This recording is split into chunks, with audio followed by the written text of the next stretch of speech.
Hi friends, welcome to daily current affairs. So జనవరి 9 మరియు 10 2025లో ఉన్నటువంటి కరెంట్ అఫైర్ చూద్దామండి. సో ఇందులో హెడ్లైన్ చూసినట్లయితే 18వ ప్రవాసీ భారతీయ సదస్సు నిర్వహిస్తున్నారనమాట. సో మరి 18వ ప్రవాసీ భారతీయ సదస్సు జనవరి 8 నుండి జనవరి 10 అంటే 2025 నిర్వహిస్తున్నారు. ఒడిషాలోని భువనేశ్వర్ నిర్వహిస్తున్నారు. దీనికి ముఖ్య అతిథిగా ఎవరు హాజరవుతున్నారు అంటే ట్రినిడాడ్ అండ్ టొబాగో దేశానికి అధ్యక్షురాలు హాజరవుతున్నారు. సో అలాంటి నేపథ్యం అండ్ భారత ప్రధాని అండ్ నెక్స్ట్ వచ్చేసి భారత రాష్ట్రపతి గారు కూడా హాజరవుతున్నారు. సో వాళ్ళకి సంబంధించిన మొత్తం విశేషాలు మనం డిస్కస్ చేద్దామండి. అండ్ విశాఖ రైల్వే జోన్కు శంకుస్థాపన జరిగింది. భారత ప్రధాని నరేంద్ర మోడీ గారి చేత ఆంధ్రప్రదేశ్లోని విశాఖపట్నంలో మరి railway zone, Visakha railway zone, దీన్ని మనకి ఏమని పేరంటే దక్షిణ కోస్తా రైల్వే జోన్ అని పేరు అనమాట. ఆ దక్షిణ కోస్తా రైల్వే జోన్కి శంకుస్థాపన జరిగింది. దానికి సంబంధించిన విశేషం కూడా డిస్కస్ చేద్దామండి. అండ్ నెక్స్ట్ వచ్చేసి ఇక్కడ ఒక అసంఘటిత కార్మికులకు ఉద్దేశించినటువంటి ఈ Shram portal and Ujala scheme అనేది న్యూస్లో ఉంది. ఎందుకు న్యూస్లో ఉందో విశేషం చూద్దాం. అండ్ నెక్స్ట్ వచ్చేసి మనకి ఎన్లీ పాస్పోర్ట్ సూచి 2025 విడుదల చేయడం జరిగింది. అంటే ఎన్లీ సంస్థ చేత ఈ శక్తివంతమైన ఒక గ్లోబల్ పాస్పోర్ట్ ర్యాంకింగ్స్ని విడుదల చేయడం జరిగింది. దానికి సంబంధించిన విశేషాలు చూద్దామండి. అండ్ నెక్స్ట్ వచ్చేసి తెలంగాణ ప్రభుత్వం ఇటీవల శాసనసభ ఆమోదించినటువంటి నూతన రెవెన్యూ చట్టం, కొత్త రెవెన్యూ చట్టం, rights of the record ROR చట్టం పైన ఒక తెలంగాణ రాష్ట్ర గవర్నర్ సంతకం చేయడం జరిగిందనమాట. సో దానిపైన విశేషం చూద్దాం. అండ్ మీ టికెట్ అనే యాప్ను కూడా తెలంగాణ ప్రభుత్వం ప్రారంభించింది. దానికి సంబంధించిన విశేషాలు చూద్దామండి. అంతేకాకుండా అడవులలో, ఫారెస్ట్లో అక్రమ రవాణాని ఆ విధంగా అరికట్టడానికి, అడవులలో నరికివేత ఎవరైతే చెట్లను నరికివేస్తారో వాళ్ళపైన కేసులు నమోదు చేయడానికి గరుడాక్ష ఒక పోర్టల్ని కర్ణాటక రాష్ట్ర ఒక అటవీ శాఖ ప్రారంభించడం జరిగింది. దానికి సంబంధించిన విశేషాలు చూద్దాం. అండ్ నెక్స్ట్ వచ్చేసి మనకి అథ్లెటిక్ ఫెడరేషన్ ఆఫ్ ఇండియాకి అధ్యక్షుడిగా బౌద్ధర్ సింగ్ సగు న్యూస్లో ఉన్నారు. అంతేకాకుండా ఆస్ట్రేలియా ఓపెన్ టెన్నిస్ 2025లో పార్టిసిపేట్ చేస్తున్నటువంటి నిషేష్ బసవారెడ్డి తెలుగు మూలాలున్న అమెరికా వ్యక్తి మనకు ఒక క్రీడాకారుడు న్యూస్లో ఉన్నారు. వారిపైన డిస్కస్ చేద్దాం. మరి ప్రపంచ ఖోఖో కప్ 2025ని మనం నిర్వహించుకోవడం జరుగుతుంది. వాటికి మస్కర్స్ని ప్రకటించారు, తేజస్ అండ్ తారాని. మరి అయితే ఈ ప్రపంచ ఖోఖో కప్కి 24 దేశాల వాళ్ళు క్రీడాకారులు హాజరవుతున్నారు. ఈ యొక్క ప్రపంచ ఖోఖో కప్ తొలిసారిగా మన భారత్ నిర్వహిస్తుంది. తొలి ప్రపంచ ఖోఖో కప్ కూడా ఇదే. ఇలాంటి నేపథ్యంలో భారత పురుషుల ఖోఖో టీంకి క్యాప్టెన్గా నియమితులు కావడం జరిగింది. భారత మహిళల ఖోఖో టీం క్యాప్టెన్ ఎవరు, లాంటి విశేషాలు ఈ సెషన్లో డిస్కస్ చేద్దామండి. 1 by 1 కొంచెం లెంతీగా ఉన్న మీ వీడియోని ఖచ్చితంగా చూడండి. ఈ యొక్క రికార్డింగ్ వీడియోని ఖచ్చితంగా మీకు కాంపిటేటివ్ పాయింట్ ఆఫ్ లో ఉపయోగపడుతుందండి. ఫస్ట్ అంశం చూద్దామండి. ఫస్ట్ అంశం వచ్చేసి ఇక్కడ ఏంటంటే 18th ప్రవాసీ భారతీయ కాన్ఫరెన్స్ అనమాట. ప్రవాసీ భారతీయ కాన్ఫరెన్స్ గుర్తుపెట్టుకోండి. సదస్సు అంటాం, తెలుగులో అయితే మనం ఏమైనా సదస్సు అంటాం, ఇంగ్లీష్లో అయితే సమితి లేదా సదస్సు అంటాం. అంటే తెలుగులో అయితే 18వ ప్రవాసీ భారతీయ సదస్సు అండి. 18వ ప్రవాసీ భారతీయ సదస్సు. మరి 18వ ప్రవాసీ భారతీయ సదస్సు యొక్క నేపథ్యం ఏందో చూద్దామండి. ఇది సో 2025. సో ఇక్కడ ఎప్పటి నుండి జరుగుతుంది ఈ యొక్క సదస్సు? ఈ సదస్సు అంటే ఇక్కడ జనవరి 8న స్టార్ట్ అయింది. జనవరి 8 నుండి 10 అంటే 9-10 2025 నిర్వహిస్తున్నారు. ఎక్కడ నిర్వహిస్తున్నారంటే ఇది ఒడిషాలో నిర్వహిస్తున్నారు. ఒడిషాలోని భువనేశ్వర్లో నిర్వహిస్తున్నారు. ఒడిషాలోని భువనేశ్వర్లో నిర్వహిస్తున్నారు. సో మరి 18వ ప్రవాసీ భారతీయ సదస్సుకి ముఖ్య అతిథి, చీఫ్ గెస్ట్. సో ముఖ్య అతిథిగా ఎవరు వస్తున్నారని చెప్పేసి అంటే వారే ట్రినిడాడ్ అండ్ టొబాగో దేశానికి చెందినటువంటి క్రిస్టిన్ కార్లా కంగలు. క్రిస్టిన్ కార్లా కంగలు. ఎవరంటే కంగలు అనే ఒక వారు. వీరు ఎవరు అని చెప్పేసి అంటే ట్రినిడాడ్ అండ్ టొబాగో అంటే ఇది కరేబియన్ దేశం అనమాట. టొబాగో దేశానికి దేశ అధ్యక్షురాలు, ప్రెసిడెంట్ అనమాట. The president of the Trinidad and Tobago Christine Carla Kangaloo దీనికి హాజరు కావడం జరిగిందనమాట. మరి ఈ ప్రవాస భారతీయ సదస్సులో సో మరి ఏంది అంటే విదేశాల్లో ఉన్నటువంటి మన ప్రవాస భారతీయులు భారత సంతతి వ్యక్తులందరూ కలిసి పాల్గొనే ఒక కార్యక్రమమే ఈ యొక్క ప్రవాస భారతీయ సదస్సు అని మనం చెప్తున్నాం. మరి 18వ ప్రవాస భారతీయ సదస్సులో మరి మనకి భారత ప్రధాని పాల్గొంటున్నారు. భారత prime minister of India, so భారత ప్రధానమంత్రి పాల్గొనడం జరిగింది. భారత ప్రధానమంత్రి గారు ప్రధానమంత్రి గారు ఈ కార్యక్రమంలో పాల్గొని అక్కడ విశ్వరూప్ రామ్ అనే ఒక ఎగ్జిబిషన్ ప్రారంభించడం జరిగిందండి. విశ్వరూప్ రామ్ అంటే రాముడు అన్నమాట దేవుడు. Vishwaroop Ram, the universal legacy of the Ramayan, the universal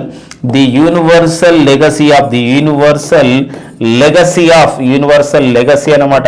legacy of the Ramayan, మన ఇతిహాసం రామాయణం ఉందో మరి ఎంతో మందికి ఇట్లా ఆదర్శంగా ఉంది, ఎంతో మంది ఇన్స్పిరేషన్ చేస్తున్నారు, ఎంతో మంది మోటివేషన్ అవుతున్నారు. అలాంటి ఒక ఎగ్జిబిషన్ని భువనేశ్వర్లో ప్రారంభించడం జరిగిందనమాట.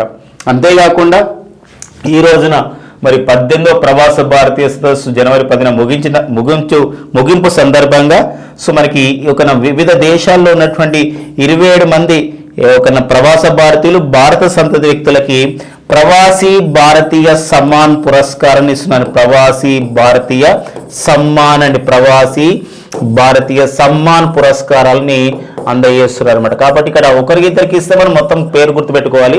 నెంబర్ ఉన్నారు కాబట్టి 27 నెంబర్ని గుర్తుపెట్టుకోవాలండి. ఇది ఒక క్లియర్ కట్ ఇన్ఫర్మేషన్. అంటే 18వ ప్రవాస భారతీయ సదస్సు ఎక్కడ నిర్వహిస్తున్నారు, ఎవరు వచ్చారు, ముఖ్య అతిథి ఎవరు, ఏమన్నా విశేషం ఏముంది, ఇలాంటి అంశం. ఎవరి చేతుల మీదుగా ప్రవాసీ భారతీయ సమ్మాన్ పురస్కారాన్ని అందుకుంటారంటే ద్రౌపది ముర్ము చేతుల మీదుగా భారత రాష్ట్రపతి ద్రౌపది ముర్ము చేతుల మీదుగా ఈ యొక్క పురస్కారాన్ని అందుకోవడం జరుగుతుంది అనమాట.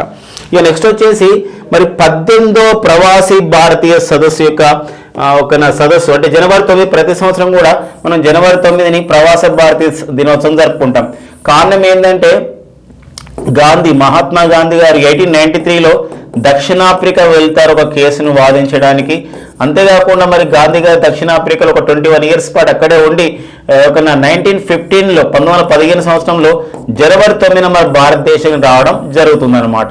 సో ఇలాంటి నేపథ్యం అందుకోసమే సో జనవరి 9ని ప్రవాస భారతీయ సదస్సుగా జనవరి 9ని ప్రవాస భారతీయ దినోత్సవంగా జరుపుకోవాలి అని చెప్పినటువంటి కమిటీ జస్టిస్ సింఘ్వి కమిటీ అంటే ఏదని జస్టిస్ సింఘ్వి కమిటీ ఈ యొక్క జనవరి 9ని ప్రవాస భారతీయుల దినోత్సవం జరుపుకుంటున్నాం అనమాట. ఈ ప్రవాస భారతీయుల సదస్సును 2003 నుండి జరుపుకుంటున్నాం. ప్రవాస భారతీయ సదస్సును 2003 నుండి జరుపుకుంటున్నాం. 2015 సంవత్సరం నుండి ప్రవాస భారతీయ సదస్సులని 2 సంవత్సరాలకు ఒకసారి నిర్వహించుకోవడం జరుగుతుంది అనమాట. ఇలాంటి నేపథ్యం. మరొక విషయం ఉందండి, మరి 18వ ప్రవాస భారతీయ సదస్సుకి ఇతివృత్తం ఏంటి అని చెప్పేసి అంటే డయాస్పోరాస్ కాంట్రిబ్యూషన్ టు వికసిత్ భారత్ అని. ఇది మనకి ఇంపార్టెంట్గా చూసుకోవాలి. సో ఇది అంటే ప్రవాస భారతీయ దినోత్సవానికి ఇదే ఇతివృత్తం, ప్రవాస భారతీయ సదస్సు కూడా ఇదే ఇతివృత్తం అండి. ఇది డయాస్పోరాస్ అంటే వివిధ దేశాలున్న భారతీయులు. కాంట్రిబ్యూషన్ అంటే సేవ చేస్తున్నారు, కంట్రిబ్యూట్ చేస్తున్నారు, కంట్రిబ్యూషన్ డయాస్పోరాస్ కాంట్రిబ్యూషన్. ఎలాంటి కాంట్రిబ్యూషన్ చేయాలి? టు ఏ వికసిత్ భారత్ అంటే అభివృద్ధి చెందినటువంటి డెవలప్డ్ ఒక కంట్రీగా మనం మారడానికి. ఎందుకు 2047 నాటికి మనం వికసిత్ భారత్ కావాలి, ఆ లక్ష్య సాధనలో ముందుండండి అని చెప్పడమే ఈ యొక్క ఇతివృత్తం అన్నమాట. డయాస్పోరాస్ కంట్రిబ్యూషన్ టు ఏ వికసిత్ భారత్ అంటే 18వ ప్రవాస భారతీయ సదస్సు ఇతివృత్తం ఇదే. అంతేకాకుండా జనవరి 9, 2025 నాటి ప్రవాసీ భారతీయ దినోత్సవ ఇతివృత్తం కూడా డయాస్పోరాస్ కాంట్రిబ్యూషన్ టు వికసిత్ భారత్ అనమాట. అంటే సో ఇక్కడ celebrating the India's global diaspora అని అర్థం వస్తుంది. అంటే ప్రపంచవ్యాప్తంగా మన భారతీయులు, వివిధ దేశాలు ఉన్నటువంటి భారతీయులు, భారత సంతతి వ్యక్తులు భారతదేశ అభివృద్ధిలో భాగం కావాలని దీని యొక్క విషయం అనమాట. ఇది మనకు 18వ ప్రవాసీ భారతీయ సదస్సు గురించి చెప్తున్నప్పుడు వచ్చిన ఇన్ఫర్మేషన్. ఒక్కోసారి 18వ ప్రవాస భారతీయ సదస్సు నేర్చుకుని పోతే ఏమడుగుతారంటే 17వ ప్రవాస భారతీయ సదస్సు అంటాడు. మరి 17వ ప్రవాసీ భారతీయ సమితి అనేది 2023లో జరిగింది. ఎందుకు 2 ఇయర్స్ కోసం జరుగుతుంది 2015 నుండి. కాబట్టి 17వ ప్రవాసీ భారతీయ సదస్సు 2023లో ఎక్కడ నిర్వహించుకోవడం జరిగిందంటే ఇండోర్ ఇండోర్ మనకు ఇంపార్టెంట్ గా ఇటీవల కాలంలో జనవరి 1, 2025 నుండి బెగ్గర్స్ ఫ్రీ సిటీగా, అంటే ఒక బెగ్గర్స్ అంటే ఇక్కడ బిచ్చగాలు లేని ఒక సంబంధించినటువంటి ఒక సిటీగా ఒక అభివృద్ధి చేయాలనే లక్ష్యంతో ఒక ప్రణాళిక రూపొందించడం జరిగిందన్నమాట. ఇది ఈ యొక్క ఇండోర్ నగరం భారతదేశంలో ఈ పారిశుద్ధ నిర్వహణలో వాటర్ ప్లస్ సిటీగా గుర్తించబడ్డటువంటి తొలి నగరం కూడా ఇండోర్ అనమాట. మధ్యప్రదేశ్లో ఇండోర్లో 2023లో 17వ ప్రవాస భారతీయ సదస్సు జరిగింది. మళ్ళీ ఇప్పుడు 19వ ప్రవాస భారతీయ సదస్సు ఎప్పుడు జరుగుతుంది అంటే 2026లో జరుగుతుంది, మళ్ళీ 2027లో జరుగుతుంది. మరి దినోత్సవం మాత్రం ప్రతి సంవత్సరం జనవరి 9న ఈ దినోత్సవాన్ని నిర్వహించుకోవడం జరుగుతుందన్నమాట. సో వెరీ వెరీ ఇంపార్టెంట్ విషయం అండి. నెక్స్ట్ చూద్దామండి కరెంట్ అఫైర్. సో నెక్స్ట్ మనకి ఏముందండి చూడండి, నెక్స్ట్ కరెంట్ అఫైర్ వచ్చేసి మనకి చూడండి ఫ్రెండ్స్, ఇక్కడ విశాఖ రైల్వే జోన్ కు శంకుస్థాపన జరిగిందండి. విశాఖ రైల్వే జోన్ అండి, విశాఖ రైల్వే జోన్ విశాఖపట్నంలో రైల్వే జోన్ కు శంకుస్థాపన అనమాట. విశాఖపట్నంలోని రైల్వే జోన్ కి శంకుస్థాపన చేయడం జరిగింది. దీనిపైన కూడా క్లియర్ కట్ ఇన్ఫర్మేషన్ డిస్కస్ చేద్దామండి. సో ఇది ఇన్ఫర్మేషన్. మరి విశాఖపట్నం రైల్వే జోన్ అనేది సో ఏ రోజు శంకుస్థాపన చేయబడిందంటే జనవరి 8, 2025న శంకుస్థాపన చేశారు. ఎవరి చేతుల మీదుగా శంకుస్థాపన చేశారు అంటే భారత ప్రధానమంత్రి నరేంద్ర మోడీ గారి చేతుల మీదుగా శంకుస్థాపన చేశారు. ఈ కార్యక్రమంలో ముఖ్యమంత్రి అండ్ ఉప ముఖ్యమంత్రి గారు కూడా ఉప ముఖ్యమంత్రి గారు అండ్ ముఖ్యమంత్రి గారు అంటే ఇక్కడ నారా చంద్రబాబు నాయుడు గారు అండ్ పవన్ కళ్యాణ్ గారు కూడా పాల్గొనడం జరిగింది ఈ యొక్క శంకుస్థాపన కార్యక్రమంలో.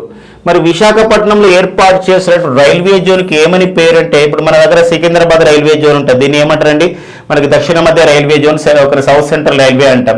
అదేవిధంగా విశాఖపట్నంలో ఏర్పాటు చేసిన రైల్వే జోన్కి ఏంటంటే ఇక్కడ దక్షిణ కోస్తా సౌత్ కోస్టల్ అంటే దక్షిణ కోస్తా రైల్వే జోన్ అని చెప్పేసి అంటే మన దక్షిణ కోస్తా రైల్వే జోన్ గా పిలుస్తారు. ఇది మన దేశంలో ఏర్పాటు చేయబడే ఎన్నో రైల్వే జోన్ అంటే 18వ రైల్వే జోన్ అండి. 18వ రైల్వే జోన్ మన దేశంలో ఏర్పాటు చేయబడ్డ ఎన్నో రైల్వే జోన్ 18వ రైల్వే జోన్. అలాంటప్పుడు మన 17వ రైల్వే జోన్ ఏంటి అంటారు అంటే కోల్కతా మెట్రో అండి.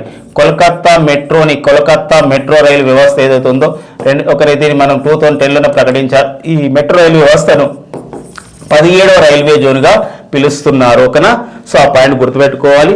సో ఈ రైల్వే జోన్లు మొత్తం దేశంలో ఇప్పుడు ఎన్ని ఉన్నాయంటే 18 ఉన్నాయి అనమాట. అంటే దేశంలో రైల్వే కార్యకలాపాలని రవాణాని మెరుగుపరచుకోవడం, సూపర్వైజ్ చేయడం, కంట్రోల్ చేయడం, నియంత్రణ చేయడం అన్నిటికీ కూడా ఉపయోగపడుతుంది ఈ రైల్వే జోన్స్ అనమాట. మరి ఈ రైల్వే జోన్స్ అంటే దీనికి మొత్తం పెద్దగా ఎవరు ఉంటారంటే రైల్వే శాఖ మంత్రి ఉంటారు. దాని కింద మనకి కేంద్ర రైల్వే బోర్డు ఉంటుంది. ఈ కేంద్ర రైల్వే బోర్డు అనేది ఒక ఇంపార్టెంట్ అండి. ఇవన్నీ కూడా వ్యవహారాలు వాళ్ళే చూస్తారు.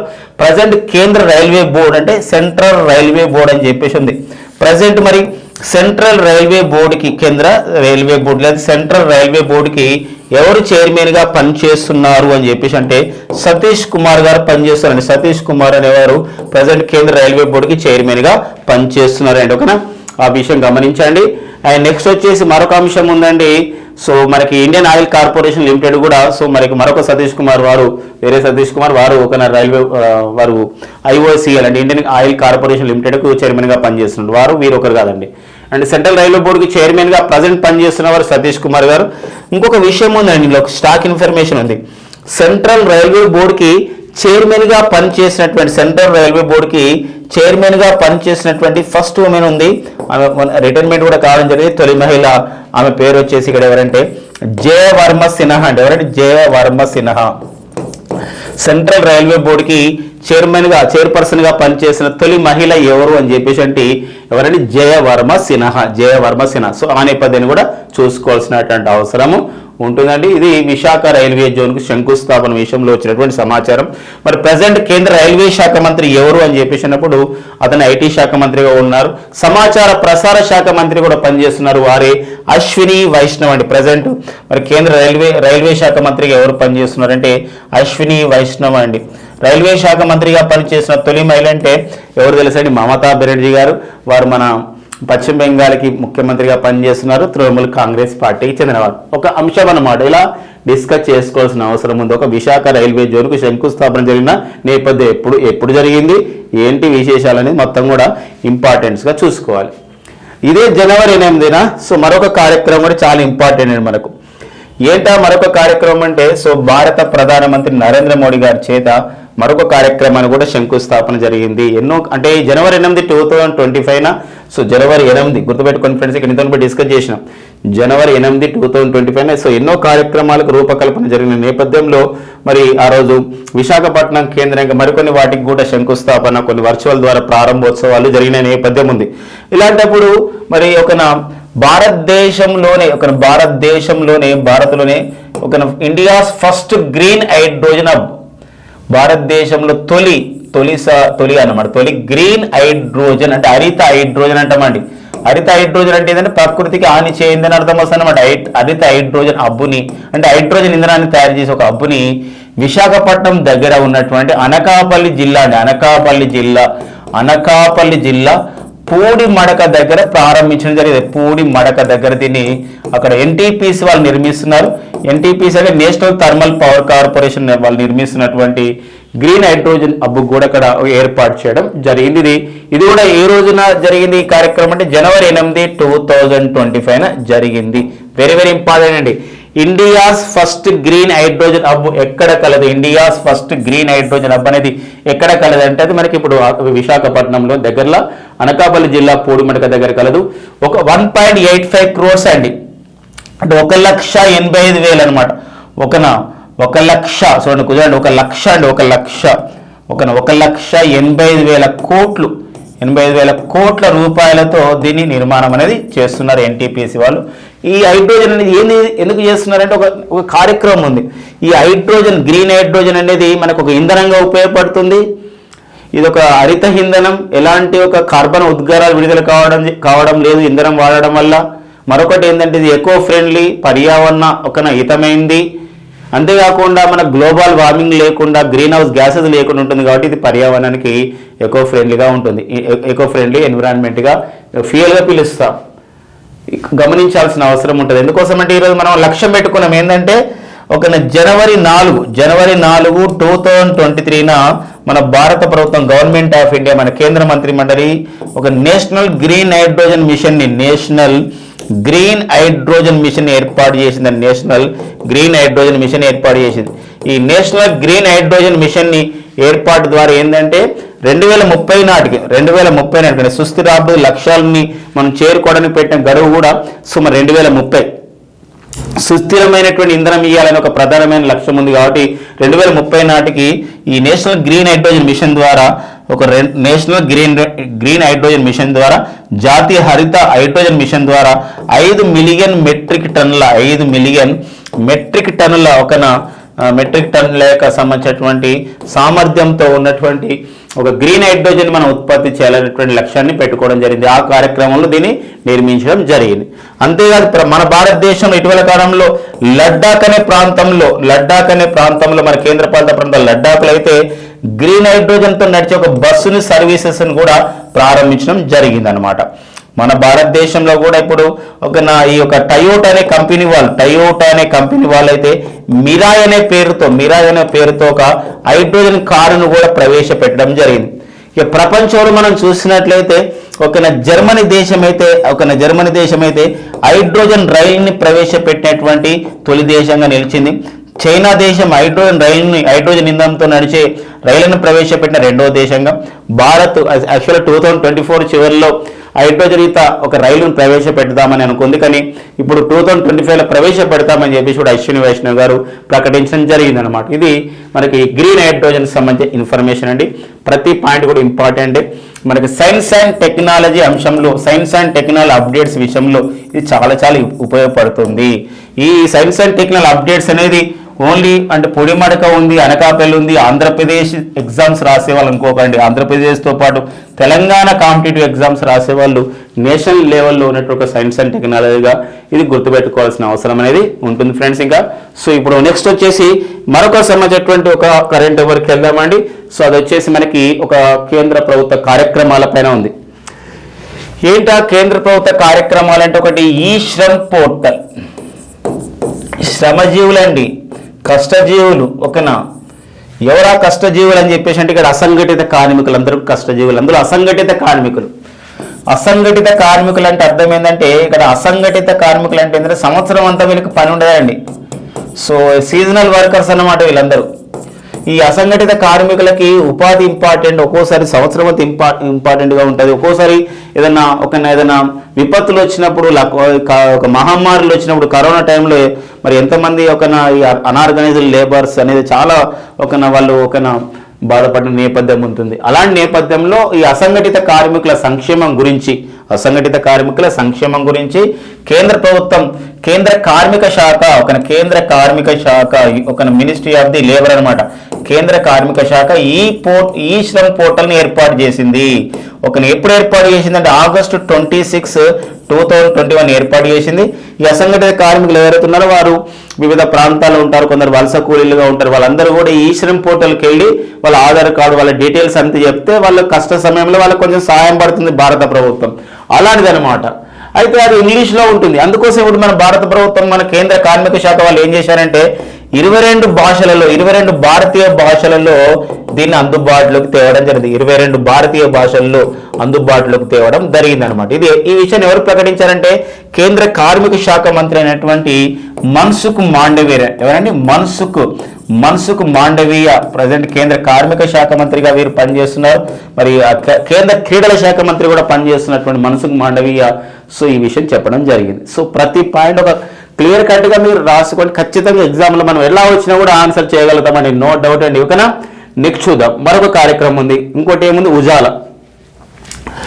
ఉజాలా స్కీమ్ అండి. ఉజాలా తెలుపుదనం కాదండి. ఉజాలా అంటే తెలుపుదనం గురించి ఉంటాయండి మనకి యాడ్స్లలో. బట్ ఉజాలా తెలుపుదనం కాదు ఇది. ఓకేనా? ఏది? ఉజాలా స్కీమ్ అండి. ఉజాలా పథకం. ఇది గవర్నమెంట్ ఆఫ్ ఇండియా పథకం అండి. ఇది గవర్నమెంట్ ఆఫ్ ఇండియా పథకం. గుర్తుపెట్టు, గవర్నమెంట్ ఆఫ్ ఇండియా పథకంలో ఉజాలా ఉంటుంది, ఓకేనా? ఉజ్వల ఉంటుంది, పిఎం ఉజ్వల పథకం ఉజ్వల ఉంటుంది. అండ్ నెక్స్ట్ వచ్చేసి ఉదయ్ స్కీమ్ కూడా ఉంటుంది. అండ్ ఉడాన్ స్కీమ్ కూడా ఉంటుందండి. ఉడాన్ యూత్ స్టార్ట్ చేసే స్కీములు అనమాట ఇవన్నీ కూడా. ఓకేనా? ఉజాల అంటే ఏంటంటే మనకి లెడ్ దీపాలని అందిస్తారనమాట. ఇప్పుడు మన ఊర్లలో కూడా లెడ్ దీపాలు అమ్ముతూ ఉంటారు, తక్కువ ధరకు అమ్ముతారు.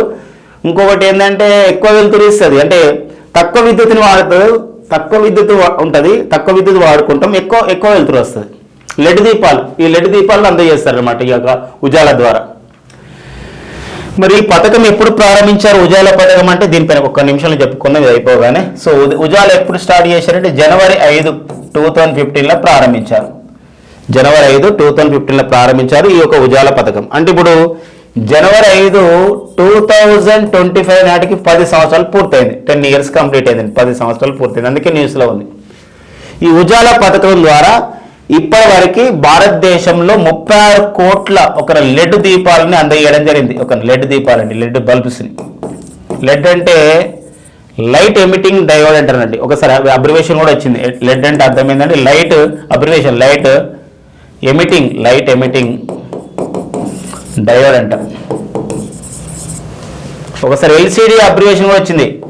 లిక్విడ్ క్రిస్టల్ డిస్ప్లే అని చెప్పేసి అంటాం. ఇదైతే లెడ్ బల్బ్ను అందజేయడం జరిగింది. అంతేకాకుండా భారతదేశంలో 1.34 కోట్ల లెడ్ స్ట్రీట్ లైట్స్ను కూడా దీని ద్వారా అందజేయడం జరిగింది. ఇప్పటివరకు అంటే January 5, 2025 వరకు అంత అందజేయడం జరిగింది. ఓకేనండి? ఇది ఉజాలా పథకం.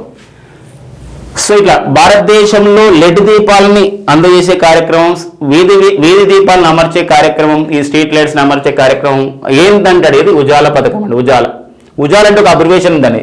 ఉజాలా అబ్రివేషన్ ఏంటంటే ఇక్కడ ఒక అబ్రివేషన్ ఉంది, ఉజాలా. సో ఉజాలతో పాటు ఉజ్వల ఇవన్నీ చెప్పుకున్నా. ఉజాల అంటే ఇక్కడ ఏంటంటే ఇక్కడ ఉన్నతి అండి, అంటే ఉన్నతంగా ఉంటుంది.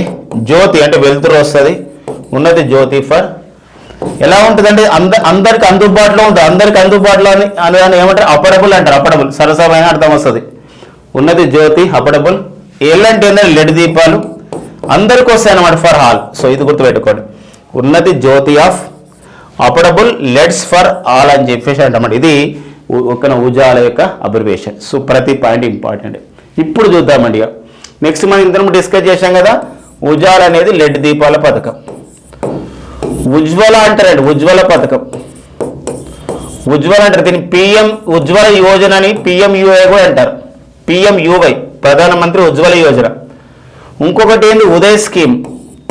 ఇంకొకటి ఏంటంటే ఉడాన్ స్కీమ్ అండి. ఏవి చూద్దామండి. ఇక్కడ ఉజ్వల పథకం అంటే ఏంటంటే ఇక్కడ బిలో పావర్టీ లైన్ అంటే బీపీఎల్ అంటాం, బలహీన వర్గాలు. బిలో పావర్టీ లైన్ ఎవరైతే ఉన్నారో, బలహీన వర్గాలు ఉన్నారో, తక్కువ ఆదాయ వర్గాలు ఉన్నారో, పేదరికం కన్నా దిగువన ఉన్నారో, పేదరిక స్థాయికి ఒక దిగువన ఉన్నారో వాళ్ళకి వాళ్ళ ఇంట్లో ఒక యజమాని మహిళ పేరు పైన ఏం చేస్తారంటే ఉచిత గ్యాస్ సిలిండర్ని, ఒక గ్యాస్ సిలిండర్ అంటే ఎల్పిజి కనెక్షన్ ఇస్తారు అన్నమాట. ఎల్పిజి కనెక్షన్ ఇస్తారు. ఇది పిఎం ఉజ్వల యోజన, అబ్రివేషన్ లేదు, పిఎం ఉజ్వల యోజన. పిఎం ఉజ్వల యోజన లేదా ఉజ్వల పథకం అంటాం. ఉదయం అంటే ఇక్కడ ఏంటంటే ఇక్కడ ఓకేనా ఉదయం అండి.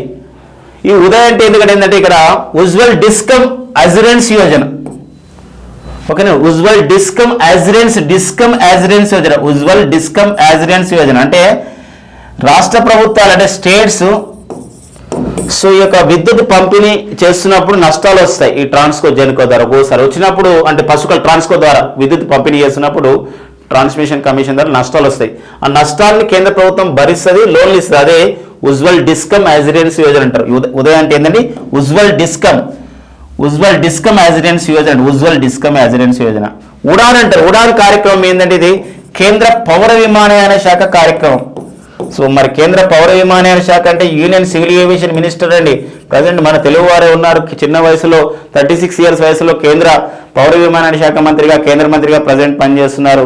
సో మన కింజారపు రామ్మోహన్ నాయుడు గారు. మరి కేంద్ర పౌర విమానయాన శాఖ కార్యక్రమం, పౌర విమానయానం అందరికి అందుబాటులో ఉండాలనే కార్యక్రమం ఉడాన్. ఉడే దేశ్ కా ఆమ్ నాగరిక్ అని చెప్పేసి అంటే మన ఆమ్ నాగరిక్ అనే కార్యక్రమం. దీని ద్వారానే మన దేశంలో పౌర విమానయం అనేది అభివృద్ధి చెందుతూ ఉందన్నమాట. ఇట్లా మనం కంపేరిటివ్ స్టడీ కూడా చేసుకోవాల్సిన అవసరం ఉందండి. ఇది ఉజాల పథకం గురించి వచ్చినప్పుడు ఇలా సమాచారం తీసుకున్నాం. ఇక నెక్స్ట్ వచ్చేసి మనకి ఎన్లీ పాస్పోర్ట్ సూచి అండి. ఎన్లీ అనే సంస్థ వాళ్ళు ప్రపంచంలో శక్తివంతమైనటువంటి పాస్పోర్ట్ ఏది, స్ట్రాంగెస్ట్ పాస్పోర్ట్ ఏది అనే ఒక నివేదికను విడుదల చేయడం జరిగింది. గ్లోబల్ పాస్పోర్ట్ ర్యాంకింగ్స్ ని అందించడం జరిగింది. అంటే ఒక దేశం సంబంధించిన పాస్పోర్ట్ తీసుకుంటే మన భారతీయ సంబంధించిన మన పాస్పోర్ట్ తీసుకున్నాం, మన ఇండియన్ పాస్పోర్ట్ తీసుకున్నప్పుడు మన పేరు మీద ఇస్తే మనం వివిధ దేశాలకు వెళ్ళడానికి ఎలా వీసా దొరుకుతుంది, ఎలాంటి ఒక పారామీటర్స్ ఆధారంగా ఇస్తున్నారు, ఎన్ని దేశాలకు ఇస్తున్నారు, ఇలాంటి అంశాలను తీసుకొని ఈ ఎన్లీ సంస్థ ఈ పాస్పోర్ట్ సూచిని నిన్న రిలీజ్ చేయడం జరిగింది. ఎన్లీ పాస్పోర్ట్ సూచిని మరి ఎన్లీ పాస్పోర్ట్ సూచి గ్లోబల్ పాస్పోర్ట్ ర్యాంకింగ్స్ ప్రకారం మరి ప్రపంచంలో మొదటి స్థానంలో ఉన్నటువంటి ర్యాంకింగ్ లో మొదటి స్థానంలో ఉన్నది ఏంటంటే సింగపూర్ అండి. సింగపూర్ తర్వాత రెండవది ఏదంటే జపాన్ ఉంది. మూడో స్థానంలో మనం చూసినట్లయితే చాలా దేశాలు ఉంటాయి, 6 దేశాలు ఉన్నాయి. ఫిన్లాండ్ దేశం 3వ స్థానంలో ఉంది. ఫిన్లాండ్తో పాటుగా మనం చూసినట్లయితే జర్మనీతో పాటుగా ఫ్రాన్స్ తో పాటుగా ఇక్కడ చూసినట్లయితే ఫ్రాన్స్ అండి అండ్ ఇంకోటి ఇటలీ అండి అండ్ దక్షిణ కొరియా నెక్స్ట్ వచ్చేసి ఇంకొకటి ఏంటంటే ఇక్కడ స్పెయిన్ దేశం. ఇలా 6 దేశాలు కూడా 3వ స్థానంలో ఉన్నాయి. సింగపూర్ దేశం అయితే 195 దేశాలకు ఈజీగా వీసా దొరుకుతుందండి. వీసా దొరికే దేశాలు అన్నమాట ఈ సింగపూర్ దేశాల వరకు. జపాన్ దేశాల వరకు అయితే 193 దేశాలకు వీసా దొరుకుతుంది. మరి ఇక్కడ ఫిన్లాండ్, జర్మనీ, ఫ్రాన్స్, ఇటలీ, దక్షిణ కొరియా, స్పెయిన్ దేశాలకైతే 192 దేశాలకు ఇట్లా వీసా దొరుకుతున్న విధానం అన్నమాట. దీని ద్వారా మరి మొదటి 3 స్థానాలు ఉన్నటువంటి దేశాలు ఇవి. మరి వాట్ అబౌట్ అవర్ ఇండియా, మన భారతదేశం యొక్క స్థానం ఎంత? ఎన్లీ పాస్పోర్ట్ ఇండెక్స్ లో మన భారతదేశం యొక్క స్థానం వచ్చేసి 85వ స్థానం. అయితే మనం ఎన్ని దేశాలకు ఈజీగా మనకు డెస్టినేషన్స్ వీసా దొరుకుతుందంటే 57 దేశాలకి మనకి వీసా అనేది దొరుకుతున్న నేపథ్యం అనమాట. ఈ పాయింట్ కూడా గుర్తుపెట్టుకోవాలి. అండ్ నెక్స్ట్ వచ్చేసి ప్రపంచంలో మరి పాస్పోర్ట్ సూచీలో అత్యంత బలమైన పాస్పోర్ట్లు ఇవి. మరి బలహీనమైంది తక్కువగా అంటే చివరి స్థానంలో ఏ దేశం ఉందంటే ఆఫ్ఘనిస్తాన్ అండి. ఆఫ్ఘనిస్తాన్ చివరి స్థానంలో ఉంది. ఆఫ్ఘనిస్తాన్ చివరి స్థానం అంటే ఇక్కడ 106వ స్థానం ఉంది. ఇందులో మనం చూసినట్లయితే ఇక్కడ ఏంటంటే ఎన్ని దేశాలకు వీసా దొరుకుతుంది ఆఫ్ఘనిస్తాన్ దేశ పాస్పోర్ట్తో అంటే ఆ దేశాలకు 26 దేశాలకు మాత్రమే వీసా దొరుకుతుంది. కొంత డౌట్ రావచ్చు, మొత్తం దేశాలు 190 అయితే 106వ స్థానం ఏంది ఆఫ్ఘనిస్తాన్ అంటే ఇట్లా చూడండి, 3వ స్థానంలో 6 దేశాలు ఉన్నాయి. అలాంటప్పుడు కొన్ని దేశాలు ఒక స్థానంలో ఉన్నాయి కాబట్టి మనం 106వ ర్యాంకు మాత్రమే ఇవ్వడం జరిగింది అనమాట. ఓకేనా, 106వ ర్యాంకు. మరి 105వ ర్యాంకులో ఉన్నటువంటి దేశం ఏది అంటే సిరియా దేశం అండి. సిరియా దేశానికి 27 దేశాలకు మాత్రమే పాస్పోర్ట్ వస్తుందండి. అండ్ నెక్స్ట్ వచ్చేసి మనకి 104వ స్థానంలో ఉన్నటువంటి అదేంటంటే ఇరాక్ దేశం అండి. ఇరాక్ దేశానికి మనకి 31 దేశాలకు మాత్రమే వస్తుంది అనమాట. అంటే బలమైన పాస్పోర్ట్లలో మొదటి 3 స్థానాలు అండ్ ఒక చివరి 3 స్థానాలు అండ్ భారతదేశ స్థానం. ఎవరు ఇస్తున్నారు ఈ రిపోర్ట్ కూడా మనకి ఇంపార్టెంట్, ఎవరు ఎన్లీ సంస్థ ఇస్తుంది. సో మంచి క్లియర్ కట్ ఇన్ఫర్మేషన్ మీకు ఖచ్చితంగా ఉపయోగపడుతుంది. 1-2 సార్లు వినే ప్రయత్నం చేయండి, ఖచ్చితంగా మీరు సో దీన్ని ఆన్సర్ చేయగలుగుతారు. ఇది ఇంపార్టెంట్ అండి రాబో పోటీ పరీక్షల్లో. ఇక నెక్స్ట్ వచ్చేసి మనకి తెలంగాణకు సంబంధించిన ఒక అంశం అండి. తెలంగాణ కరెంట్ అఫైర్స్ లో మనకు ఉంది కొత్త రెవెన్యూ చట్టం పైన మనకి కొత్త రెవెన్యూ అంటే ఒక చట్టాన్ని రూపొందించారు బిల్లుగా. అది మనకి తెలంగాణ రాష్ట్ర గవర్నర్ జిష్ణుదేవ్ వర్మ దానిపైన సంతకం చేయడంతో ఇది చట్టంగా రూపొందించుకోవడం జరిగింది. అంటే డిసెంబర్ 2024లో సో తెలంగాణ శాసనసభ, తెలంగాణ లెజిస్లేటివ్ అసెంబ్లీ సో బిల్లును రూపొందించింది, ఆమోదించింది.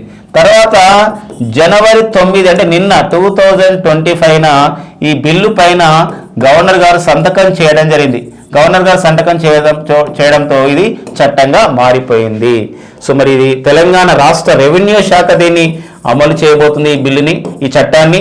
మరి తెలంగాణ రాష్ట్ర రెవెన్యూ శాఖ మంత్రి వచ్చేసి మనకి పొంగులేటి శ్రీనివాసరెడ్డి గారు, తెలంగాణ రాష్ట్ర రెవెన్యూ శాఖ కార్యదర్శి వచ్చేసి మనకి నవీన్ మిత్తల్ గారు. మరి ఈ కొత్త రెవెన్యూ చట్టం 2025 ద్వారా మనకి ఏం తెలుస్తుందంటే ఇది ఒక ROR చట్టంగా చెప్తామండి. ROR అంటాం. ROR అంటే రైట్స్ ఆఫ్ ది రికార్డ్స్ అని చెప్పేసి అంటాం. రైట్స్ ఆఫ్ ది రికార్డ్స్ అనే సంస్థ. అంటే నీ రికార్డ్ పైన, నీ భూమి పైన నీకు ఒక హక్కు ఉందని చెప్పడమే ఈ రైట్స్ ఆఫ్ ది రికార్డ్ చట్టం.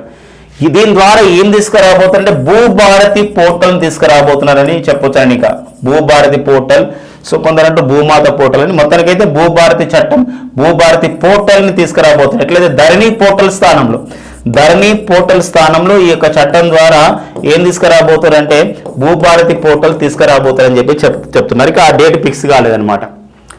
మరి ధరణి పోర్టల్ ఎప్పుడు వచ్చిందంటే మనకి, సో ఎప్పుడు వచ్చింది ధరణి పోర్టల్ 2020లో వచ్చిందండి. 2020లో మనకి భూ యజమాన్య హక్కుల చట్టం, అంటే ఇక్కడ రెవెన్యూ చట్టం 2020 ద్వారా రెవెన్యూ చట్టం 2020 లేదా భూ యజమాన్య హక్కుల చట్టం అంటాం. ఈ రెవెన్యూ చట్టాన్ని భూ యజమాన్య హక్కుల చట్టం. ఈ భూ యజమాన్య, భూమి పైన యజమాన్యం ఉండడం, యజమానికి హక్కులు ఉండడమే భూ యజమాని హక్కుల చట్టం. సో ఈ కొత్త రెవెన్యూ చట్టం 2020 ద్వారా ధరణి పోర్టల్ వచ్చింది. ఇప్పుడు ధరణి పోర్టల్ స్థానంలో కొత్త రెవెన్యూ చట్టం 2025 ద్వారా ఏమొస్తుంది, భూభారతి పోర్టల్ రాబోతుందని చెప్పేసి ఒక అంశం ఇవ్వడం జరిగింది అనమాట. సో ఇది మనకు తెలంగాణ ఎగ్జామ్స్ ప్రిపేర్ అయ్యే వరకు గుర్తుపెట్టుకోండి, ఓకేనా. నెక్స్ట్ చూద్దామండి. ఇంకొకటి ఉంది మీ సేవ యాప్ అంటారండి. మీ సేవ ఇది మీ టికెట్ యాప్, మీ టికెట్ యాప్. ఇది దీన్ని మీ టికెట్ యాప్ని తెలంగాణ ప్రభుత్వం, తెలంగాణ ఐటీ పరిశ్రమల శాఖ వాళ్ళు దీన్ని ప్రారంభించింది. మంత్రి వచ్చేసి మనకి డి శ్రీధర్ బాబు గారు ఉన్నారండి. ఉన్నారు, తెలంగాణ రాష్ట్ర ఐటీ పరిశ్రమల శాఖ మంత్రి, ఓకేనండి. దీన్ని ప్రారంభించారు మీ టికెట్ యాప్ని. ఏ రోజు? జనవరి 9, 2025 ప్రారంభించారు. ఎవరు దీన్ని రూపకల్పన చేశారు? ఐటీ పరిశ్రమల శాఖ రూపకల్పన చేసింది. అది department of the electronics services delivery అంటారండి. డిపార్ట్మెంట్ ఆఫ్ ఎలక్ట్రానిక్ సర్వీసెస్ అంటే సేవల్ని డెలివరీ అంటే ఇస్తుంది అనమాట. అంటే దీని కింద పనిచేసే సంస్థ మీ సేవ. అంటే దీన్ని మొత్తం ఎవరు రూపకల్పన చేశారు ఈ యాప్ అంటే మీ సేవ వాళ్ళు దాని సాయంతో రూపకల్పన చేశారు. దీని ద్వారా ఏంటంటే మనకి ఎన్ని సేవలు అందజేయబడతాయి మీ టికెట్ యాప్ ద్వారా. మనం గూగుల్ ప్లే స్టోర్కి వెళ్ళి మనం డౌన్లోడ్ చేసుకుంటే ఏమేమి ఉంటాయంటే ఇందులో ఆర్టీసీ బస్సుల టికెట్లు మనం కొనుగోలు చేసుకోవచ్చు ఎక్కడైనా వెళ్ళాలంటే. మెట్రో రైల్లో సర్వీసెస్ సంబంధించిన టికెట్లను మనం పొందొచ్చు. అంతేకాకుండా దేవాలయాల్లో దర్శనం టికెట్లు, ఇలా ఒక అర్జిత సేవల టికెట్లు కొనుగోలు చేయొచ్చు ఈ యొక్క యాప్ ద్వారా. అంటే 15 దేవాలయాలు, యాదగిరిగుట్ట ఇట్లా మనకి బాసర టెంపుల్ అండ్ వేములవాడ రాజన్, ఇలా మొత్తం 15 దేవాలయాల టికెట్లు కొనుగోలు చేయొచ్చు మన యాప్ ద్వారా. దాంతో పాటుగా తెలంగాణ రాష్ట్ర వ్యాప్తంగా ఉన్న 129 పార్కుల సమయ టికెట్లు పొందొచ్చు అనమాట. అక్కడ పోయి లైన్లో ఉండే బదులు పార్క్ కన్నా ముందే టికెట్ బుక్ చేసుకోవచ్చు. అండ్ నెక్స్ట్ బోటింగ్ కేంద్రాలు ఉంటాయండి. పడవ ప్రయాణం చేయాలి ఇప్పుడు లక్కవరం కొన్ని చెరువుల దగ్గర, అలాంటప్పుడు హుస్సేన్ సాగర్లో కూడా బోటింగ్ ఉంటుంది. అలాంటి బోటింగ్ కూడా ముందుగానే మనం ఏం చేయొచ్చు అంటే బుక్ చేసుకోవచ్చు అన్నమాట బోట్ల ప్రయాణంని. సో ఇన్ని సేవలు అందజేయబడుతున్నాయి ఈ మీ టికెట్ యాప్ ద్వారా. సో ఒక చిన్న అంశం నేర్చుకోవడానికి లేదండి, ఇట్లా కాన్సెప్ట్ ఆధారితంగా నేర్చుకోవాలన్నమాట. ప్రస్తుతం ఉన్న పరీక్షలకి ధోరణి అదే మనకి ఇంపార్టెంట్గా ఉంటుంది అనమాట. ఓకేనండి. ఇక నెక్స్ట్ ఏముంది అండి, గరుడాక్షి. గరుడాక్షి అని తెలుగులో, ఇంగ్లీష్లో అలా రాశాం. గరుడాక్షి అంటే గరుడ పక్షి లాగా అనమాట. గరుడ పక్షి ఎంత పర్ఫెక్ట్ ఉంటుందో ఈ యొక్క ఇది అట్లా అనమాట. ఈ యొక్క పోర్టల్ ఇది ఒకటి, ఒక వెబ్ పోర్టల్. ఎఫ్ఐఆర్ నమోదు చేస్తారు, అంటే కేసు నమోదు చేయడానికి ముందు ఎఫ్ఐఆర్ అంటారు కదండి, ముందస్తు నివేదిక ఉంటుంది. ఎవరంటే ఫారెస్ట్ డిపార్ట్మెంట్లో ఈ యొక్క ఫారెస్ట్లలో అంటే అడవులలో ఎవరైనా ఇల్లీగల్ అంటే ఒక అక్రమ కార్యకలాపాలు ఎవరైతే చేస్తారో, చెట్లు నరికేస్తారో, ఇలాంటి వాళ్ళపైన కర్ణాటక ఫారెస్ట్ డిపార్ట్మెంట్ అండి, కర్ణాటక ఒక ఫారెస్ట్ శాఖ వాళ్ళు ఈ యొక్క ఆన్లైన్లోనే ఎఫ్ఐఆర్ నమోదు చేయడానికి గరుడాక్షి అనే ఒక పోర్టల్ని ప్రారంభించడం జరిగింది. ఇది 1972 జాతీయ వన్యప్రాణి సంరక్షణ చట్టం, national wild life protection act, జాతీయ వన్యప్రాణి సంరక్షణ చట్టం ద్వారా దీన్ని ఏర్పాటు చేయడం జరిగింది గరుడాక్షి. కాబట్టి మనకి ఇంపార్టెంట్గా ఉంటుంది. ఇటీవల ఈ క్రింది ఏ రాష్ట్రం అడవులలో అక్రమ రవాణా కానివ్వండి, అక్రమంగా చెట్లు నరికేయడం కానివ్వండి, ఇలాంటి వాటిపైన కేసులు నమోదు చేయడానికి ఏర్పాటు చేసినటువంటి గరుడాక్షిని ఏ రాష్ట్రం ప్రారంభించింది, లేదా కర్ణాటక రాష్ట్రం ప్రారంభించిన కార్యక్రమం ఏంది, ఇలాంటి క్వశ్చన్స్ మనకి ఇంపార్టెంట్గా ఉంటాయండి. ఓకేనా. నెక్స్ట్ చూద్దాం. స్పోర్ట్స్ అప్డేట్ ఉన్నాయండి మనకు. స్పోర్ట్స్ అప్డేట్, బహదూర్ సింగ్ సగు అండి. బహదూర్ సింగ్ సగు ఎవరండి? బహదూర్ సింగ్ సగు అంటే బహదూర్ సింగ్ సగు అనేవారు ఎవరంటే వీరు ఒక ప్లేయర్. ఇతను ఒక డిస్కస్ త్రో ప్లేయర్, వీరు ఒక త్రో ప్లేయర్. అయితే వీరు ఇప్పుడు athletic federation of India, AFI అంటారు.